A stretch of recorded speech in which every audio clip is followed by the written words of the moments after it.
The orang pendek is a creature in Indonesia. It's a mystery primate in Indonesia that people have been seeing for a long time. I think the orang pendek is one of the very few mystery creatures that we've ever looked for in the show that might really exist. So I feel pretty positive about that. I went to Indonesia to do a story on the orang pendek, and I met with all these scientists that were embedded there. A woman named Debbie Martyr, who works for a tiger conservation group and elephant conservation group, and some Nat Geo researchers that were embedded there. In this jungle, like, you can't even get 5 feet into this jungle. It's just a tangle of branches. You could machete and you could work yourself to death, you'd get 10 feet.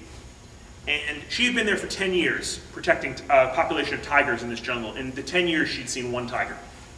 But they knew there was a population of tigers. There's also a population of elephants there, and she had seen none of those in 10 years, even though they know that they exist because they see evidence of them. That's how difficult it is to penetrate these jungles.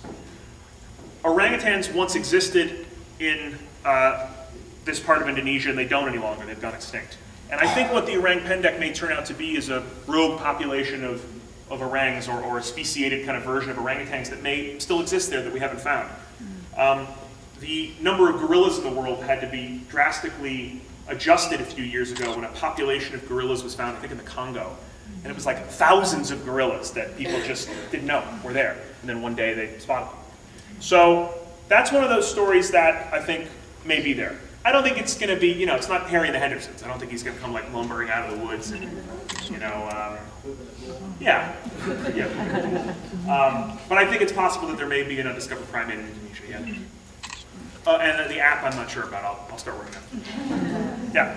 Of the paranormal experiences, evidence that you've gotten, which one really led you more far away from the skeptic, more toward the believer? To me, what happened in the suicide forest in Japan, that was amazing evidence to me. That was so most kind of compelling paranormal evidence is the question. There have been a couple.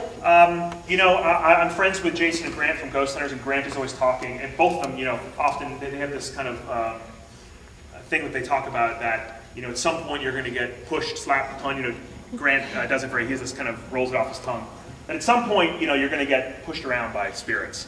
I heard him say that 100 times, and it never happened to me. And there was one episode that we did in China on the Great Wall, where, you know, we wear these backpacks that have a camera that looks back at us, and we have 2 camera operators on the show, and sometimes they'll just come up behind you and start working on your backpack, and they'll be adjusting settings or changing tape, and you're sort of being pulled around a little bit, and you just sort of stand there while they make the adjustments and, you know, fix you up. And that happened to me in the Great Wall of China, and I was standing there and being jostled. I tried to move, and I was kind of being held back. And I turned around, and my camera guy was like, you know, a ways away. And that scared the shit out of me. I don't know what happened. I can't say to a surety I wasn't hung up on something, although there wasn't anything around me. In the haunted forest of Romania that we went to, one of my camera guys got blown off his feet. A guy named Evan Stone.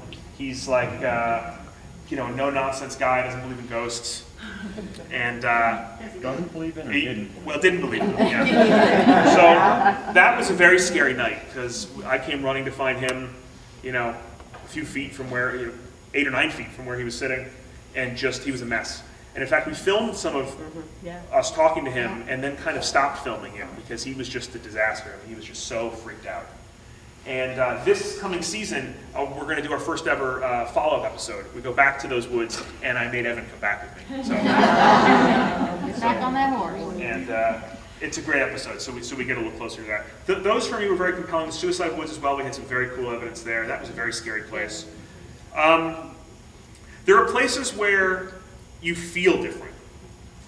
But again, it's very hard for me to know if that's what I'm bringing to it, or if that's some other type of energy. You know, places like Chernobyl, Tut's tomb. I spent a night in King Tut's tomb. I mean, that's a place where you feel the sort of weight of history on you, and it's hard to know what that is. There have been a lot of experiences that I can't write off at the end of the day, but I don't know what they mean. And but that doesn't mean that I'm pessimistic about them. It just means I don't know. one last question. One more question.